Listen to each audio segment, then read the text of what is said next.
A prisoner of war, POW, is a person who has been captured and detained by an enemy during a war. They are typically members of the armed forces of one country who have been taken captive by the armed forces of another country. The purpose of capturing prisoners of war is to remove them from the battlefield and to hold them as a form of leverage or to gain information.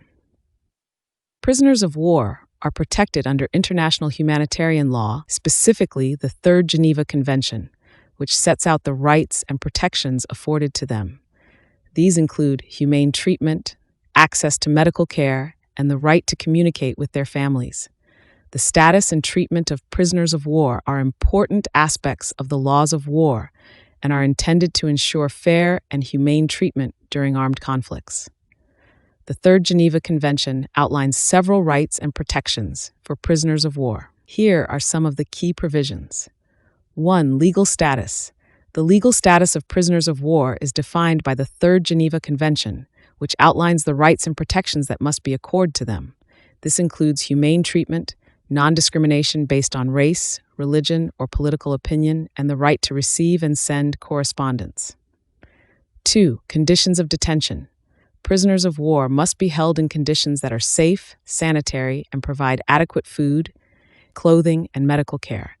They should not be subjected to physical or mental torture, cruel treatment, or any form of coercion.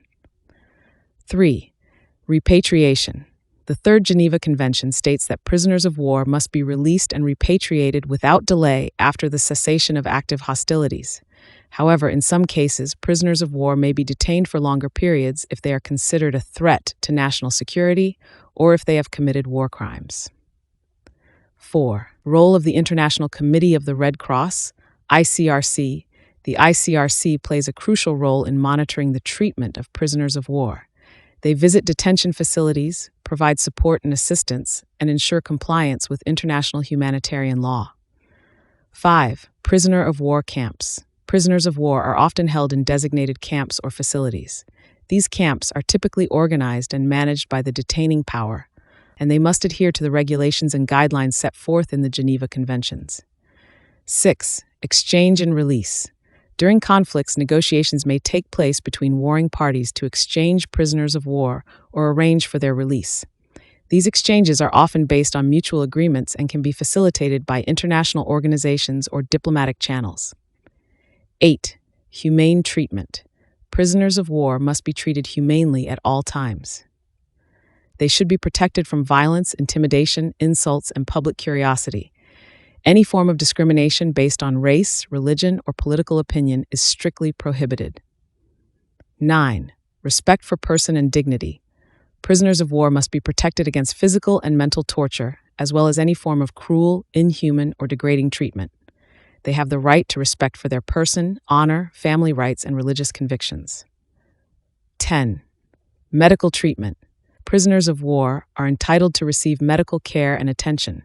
They should have access to medical personnel and facilities that meet the same standards as those available to the detaining power's own forces. 11. Adequate food and clothing.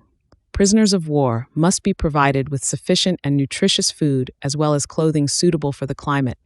They should also have access to drinking water and sanitary facilities. 12. Communication. Prisoners of war have the right to correspond with their families and to receive relief parcels. They should be allowed to send and receive letters, cards, and other forms of correspondence. The detaining power can impose certain restrictions for security reasons, but these must be reasonable and not unduly restrict the right to communicate. 13. Work and wages. Prisoners of war may be required to perform certain types of work, but it must be of a non-combatant nature and should not be excessive or dangerous.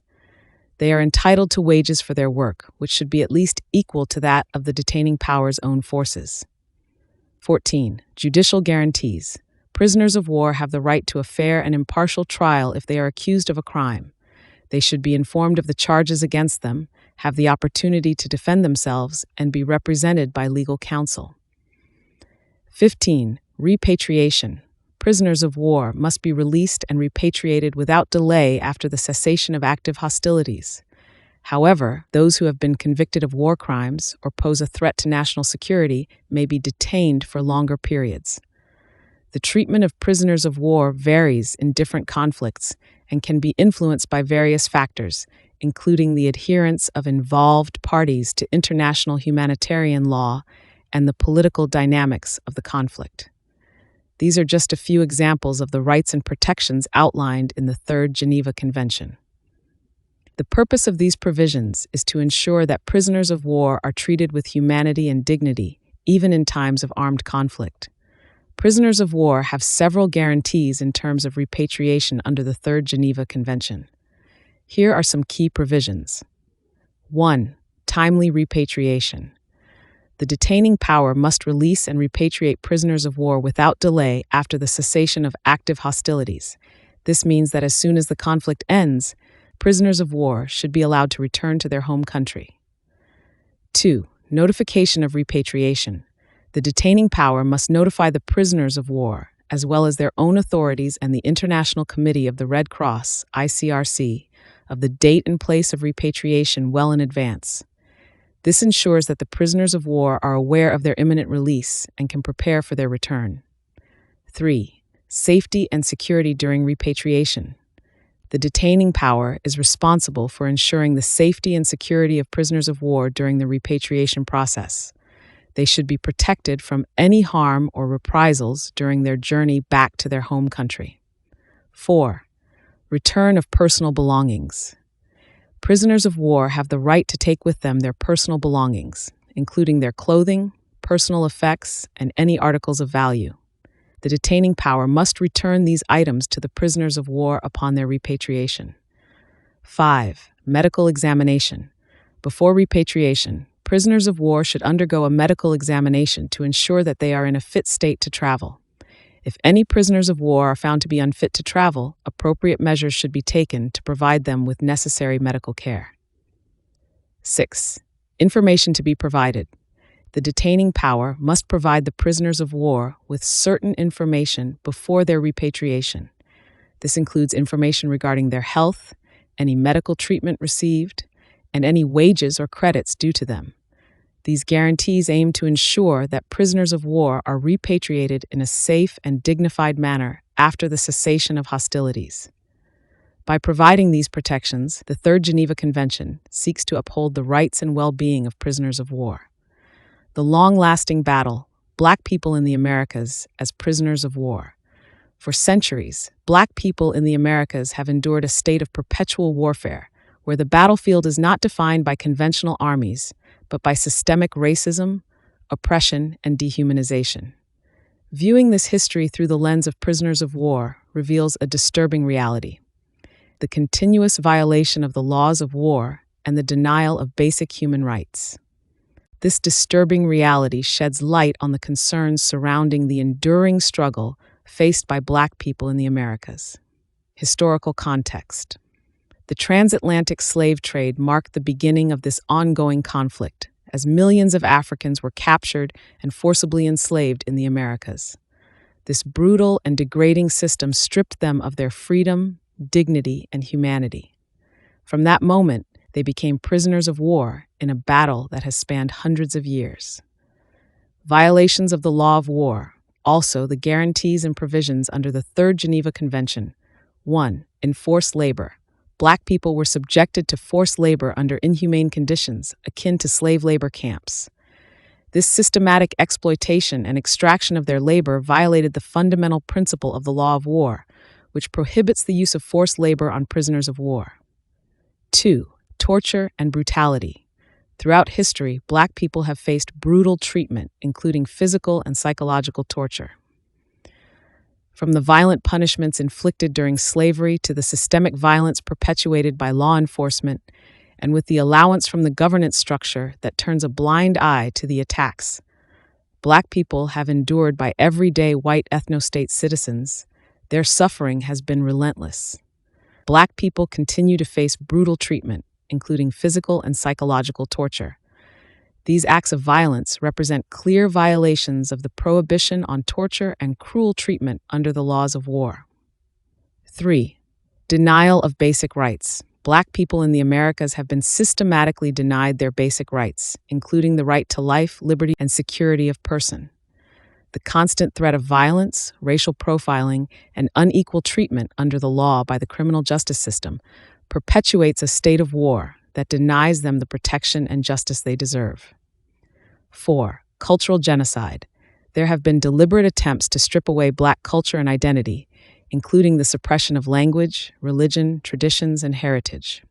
The erasure and appropriation of Black culture and identity have been tools of war in the ongoing battle. The deliberate attempts to strip away language, religion, traditions, and heritage constitute a form of cultural genocide, which is expressly prohibited by international law. Number 5. Systemic discrimination. Black people in the Americas have faced systemic discrimination in various aspects of life, including employment, housing, education, and healthcare. These discriminatory practices violate the principles of equality and non-discrimination enshrined in the law of war. 6. Disproportionate incarceration. Black people are disproportionately targeted and incarcerated, reflecting a biased and discriminatory criminal justice system. This overrepresentation in the prison system is a violation of the principle that prisoners of war should be treated fairly and impartially. 7. Lack of accountability. Perpetrators of violence and human rights violations against Black people, including the government, have been empowered and too long gone unpunished. The failure to hold accountable the white ethnostate system and people responsible for these violations is a violation of the obligation to ensure justice and accountability under the law of war. These examples, though not exhaustive, highlight the ongoing violations of the law of war that Black people in the Americas have faced throughout history. It underscores the urgent need for legal remedy, including restitution and vindication, to rectify these injustices. The struggle of Black people in the Americas is not just a civil rights issue. It is a battle that has endured for centuries, with violations of the laws of war at its core. The Universal Declaration of Human Rights, UDHR, is a milestone document in the history of human rights. Drafted by representatives with different legal and cultural backgrounds from all regions of the world, the Declaration was proclaimed by the United Nations General Assembly in Paris on the 10th of December 1948, General Assembly Resolution 217A, as a common standard of achievements for all peoples and all nations. It sets out, for the first time, fundamental human rights to be universally protected, and it has been translated into over 500 languages. The UDHR is widely recognized as having inspired and paved the way for the adoption of more than 70 human rights treaties, applied today on a permanent basis at global and regional levels, all containing references to it in their preambles. Preamble. Whereas recognition of the inherent dignity and of the equal and inalienable rights of all members of the human family is the foundation of freedom, justice, and peace in the world, whereas disregard and contempt for human rights have resulted in barbarous acts which have outraged the conscience of mankind, and the advent of a world in which human beings shall enjoy freedom of speech and belief and freedom from fear and want has been proclaimed as the highest aspiration of the common people, whereas it is essential, if man is not to be compelled to have recourse as a last resort to rebellion against tyranny and oppression, that human rights should be protected by the rule of law, whereas it is essential to promote the development of friendly relations between nations, whereas the peoples of the United Nations have in the Charter reaffirmed their faith in fundamental human rights, in the dignity and worth of the human person, and in the equal rights of men and women, and have determined to promote social progress and better standards of life in larger freedom, whereas member states have pledged themselves to achieve, in cooperation with the United Nations, the promotion of universal respect for an observance of human rights and fundamental freedoms, whereas a common understanding of these rights and freedoms is of the greatest importance for the full realization of this pledge.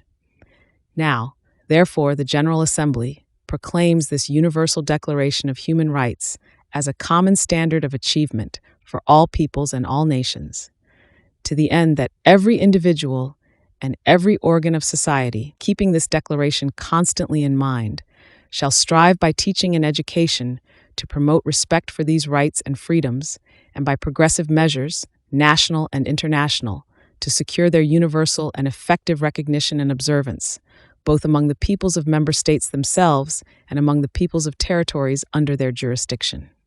Article 1. All human beings are born free and equal in dignity and rights. They are endowed with reason and conscience and should act towards one another in a spirit of brotherhood. Article 2.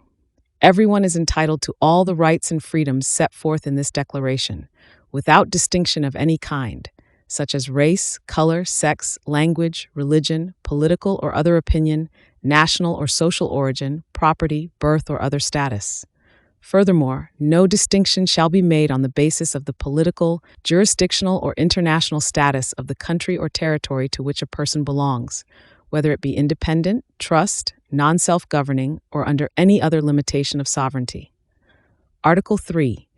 Everyone has the right to life, liberty, and security of person. Article 4. No one shall be held in slavery or servitude. Slavery and the slave trade shall be prohibited in all their forms. Article 5. No one shall be subjected to torture or to cruel, inhuman, or degrading treatment or punishment. Article 6. Everyone has the right to recognition everywhere as a person before the law. Article 7. All are equal before the law and are entitled without any discrimination to equal protection of the law. All are entitled to equal protection against any discrimination in violation of this declaration and against any incitement to such discrimination. Article 8. Everyone has the right to an effective remedy by the competent national tribunals for acts violating the fundamental rights granted him by the Constitution or by law. Article 9. No one shall be subjected to arbitrary arrest, detention, or exile.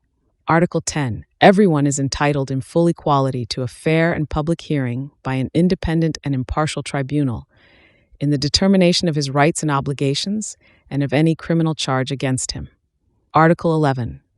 Everyone charged with a penal offense has the right to be presumed innocent until proved guilty according to law in a public trial at which he has had all the guarantees necessary for his defense. No one shall be held guilty of any penal offense on account of any act or omission which did not constitute a penal offense under national or international law at the time when it was committed. Nor shall a heavier penalty be imposed than the one that was applicable at the time the penal offense was committed. Article 12. No one shall be subjected to arbitrary interference with his privacy, family, home, or correspondence, nor to attacks upon his honor and reputation. Everyone has the right to the protection of the law against such interference or attacks. Article 13. Everyone has the right to freedom of movement and residence within the borders of each state. Everyone has the right to leave any country, including his own, and to return to his country. Article 14. Everyone has the right to seek and to enjoy in other countries asylum from persecution. This right may not be invoked in the case of prosecutions genuinely arising from non-political crimes or from acts contrary to the purposes and principles of the United Nations. Article 15. Everyone has the right to a nationality. No one shall be arbitrarily deprived of his nationality, nor denied the right to change his nationality. Article 16. Men and women of full age, without any limitation due to race, nationality, or religion, have the right to marry and to found a family. They are entitled to equal rights as to marriage, during marriage, and at its dissolution. Marriage shall be entered into only with the free and full consent of the intending spouses. The family is the natural and fundamental group unit of society and is entitled to protection by society and the state. Article 17. Everyone has the right to own property alone as well as in association with others. No one shall be arbitrarily deprived of his property. Article 18. Everyone has the right to freedom of thought, conscience, and religion. This right includes freedom to change his religion or belief, and freedom, either alone or in community with others and in public or private, to manifest his religion or belief in teaching, practice, worship, and observance. Article 19. Everyone has the right to freedom of opinion and expression. This right includes freedom to hold opinions without interference and to seek, receive, and impart information and ideas through any media and regardless of frontiers. Article 20. Everyone has the right to freedom of peaceful assembly and association. No one may be compelled to belong to an association. Article 21. Everyone has the right to take part in the government of his country, directly or through freely chosen representatives. Everyone has the right of equal access to public service in his country. The will of the people shall be the basis of the authority of government. This will shall be expressed in periodic and genuine elections, which shall be by universal and equal suffrage, and shall be held by secret vote or by equivalent free voting procedures. Article 22. Everyone, as a member of society, has the right to social security and is entitled to realization through national effort and international cooperation, and in accordance with the organization and resources of each state, of the economic, social, and cultural rights indispensable for his dignity and the free development of his personality.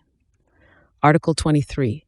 Everyone has the right to work, to free choice of employment, to just and favorable conditions of work, and to protection against unemployment.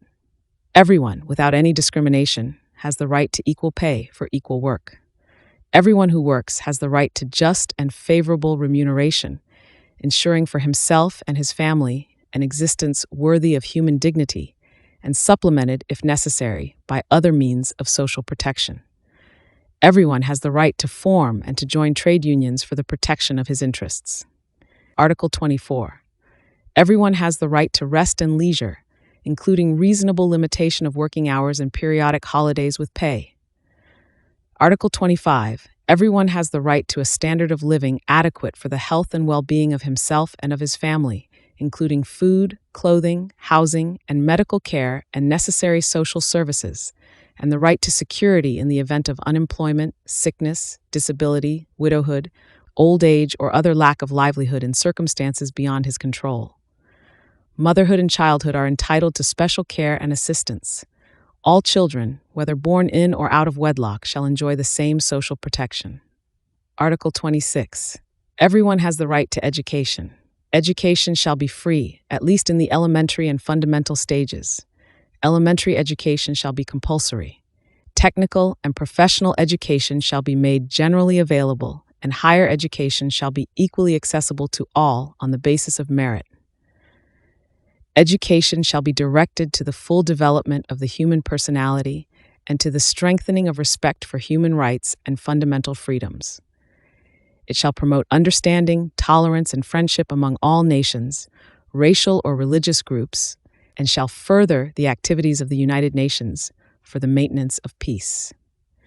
Parents have a prior right to choose the kind of education that shall be given to their children. Article 27. Everyone has the right freely to participate in the cultural life of the community, to enjoy the arts, and to share in scientific advancement and its benefits. Everyone has the right to the protection of the moral and material interests resulting from any scientific, literary, or artistic production of which he is the author. Article 28. Everyone is entitled to a social and international order in which the rights and freedoms set forth in this declaration can be fully realized. Article 29. Everyone has duties to the community in which alone the free and full development of his personality is possible.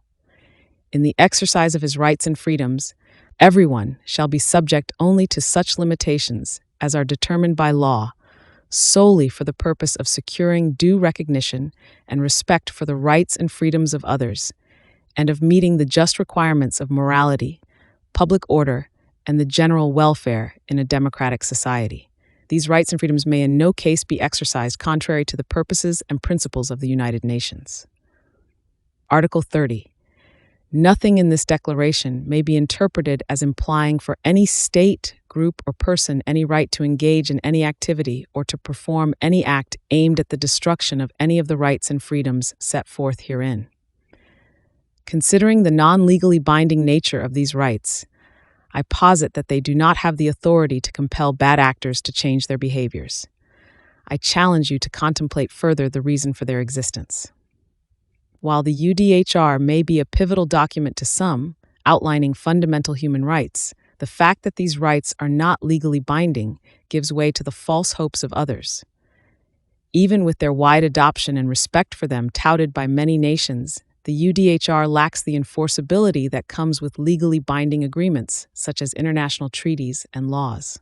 In cases where bad actors violate the rights outlined in the UDHR, the absence of legal obligations can limit the ability to hold them accountable.